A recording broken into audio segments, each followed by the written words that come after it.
freely.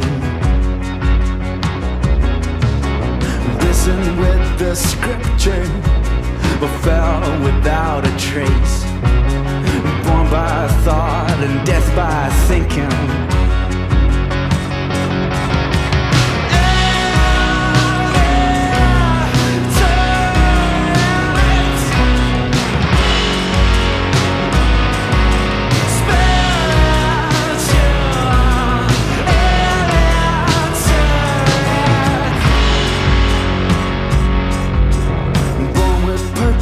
Without comprehension,